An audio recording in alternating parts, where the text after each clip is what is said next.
मशहूर, लाजवाल और हमेशा के लिए दिल मोह लेने वाली हॉलीवुड की तारीख में एक ऐसा नाम चमकता है जिसे मैरिलिन मनरो के नाम से जाना जाता है।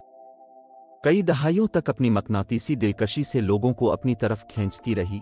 वो सिर्फ एक फिल्मी सितारे से बढ़कर थी।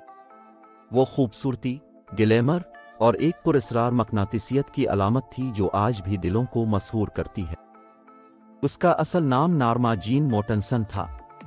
वो 1 जून 1926 को लॉस एंजलिस में पैदा हुई। नौजवान मनरो पुरतइश चीजों से बहुत दूर पली बड़ी, लेकिन आखिरकार उसे शोहरत मिली। इसकी वालिदा ग्लैडिस पर्ल बेकर एक फिल्म कट्टर थी जो रोजी कमाने के लिए जिदोजहद करती थी। उसके वालिद का कहीं पता नहीं था। बेकर के पास मनरो की देखभाल के लिए पैसे नहीं थे, इसलिए वो अपनी बच्ची को यतीम खानों और रजाई घरों के दरमियान मुंतकिल करती रही।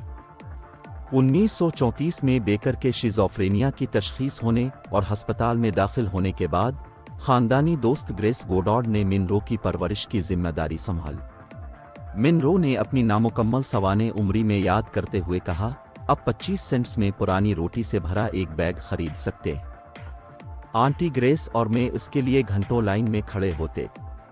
जब मैं उसकी तरफ देखती तो वो मुझ पर मुस्कुराती और कहती, फिक्र मत करो नॉर्मा जीन, तुम बड़ी होकर एक खूबसूरत लड़की बनोगी। जैसे जैसे वो बालिग हुई, इसकी मुश्किलात बरकरार रही। एक रजाई घर में इसे 8 साल की उम्र में जिनसी ज्यादती का निशाना बनाया गया। स्कूल में वो दूसरे बच्चों के तकलीफ दे मजाक का निशाना बनती थी।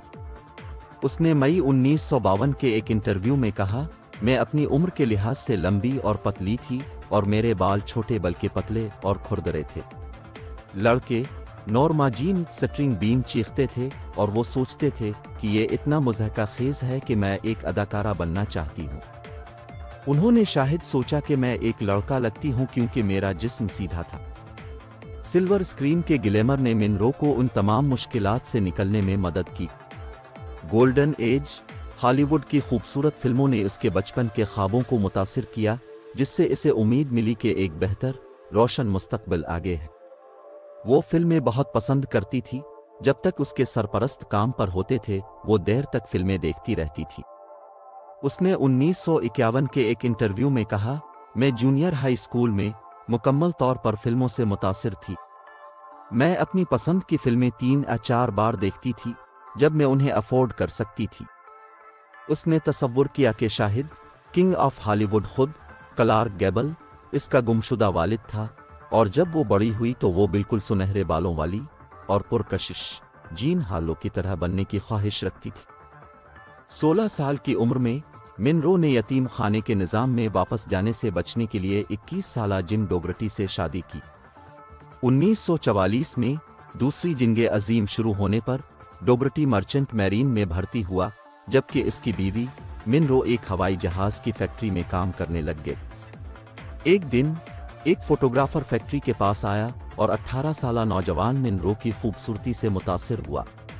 मनरो ने इसे याद करते हुए कहा कि फोटोग्राफर ने कहा, अब एक हकीकी हौसला बढ़ाने वाली है। मैं फौज में लड़कों के हौसले बुलंद रखने के लिए आपकी तस्वीर लेने जा रहा हूं। ये तस्वीर इस लम्हे की निशानदेही करती है जब मनरो को दरियाफ्त किया गया था। इसकी शादी टूट गई क्योंकि इसने मॉडलिंग में अपना करियर शुरू किया, लेकिन वो अपने लिए नाम कमाने के लिए पुरज़्म थी। मनरो की खुशगवार शख्सियत, इसकी जीतने वाली मुस्कुराहट और बड़े सीने से मुकम्मल हुई, जिसने इसे पोस्टर्स के लिए मौजू बना दिया। वो मॉडलिंग की क्लासेस और मुताले के जरिए अपने फन को बेहतर बनाने की मुसलसल कोशिश करती रही। उसने अपने घुंघरियाले, सुर्खी माइल भूरे बालों को भी बलीच किया और प्लैटिनम सुनहरे बालों वाली बन गई। जैसा कि हम मैरिलिन मनरो की जिंदगी के इस मशहूर कुन सफर को पार्ट 1 में खत्म करते हैं। हम उम्मीद करते हैं कि अपने इस हॉलीवुड आइकॉन की दिलफरेब दुनिया में जाने का लुत्फ उठाया होगा। लेकिन हमारा सफर जारी है। पार्ट 2 के लिए तैयार रहें, जहां हम मैरिलिन मनरो की पुरकशिश फिल्मी दुनिया की गहराई में जाएंगे और अनकहे हिस्सों से पर्दा उठाएंगे। हमारे साथ शामिल होने का शुक्रिया। पार्ट 2 के लिए सब्सक्राइब करना ना भूलें।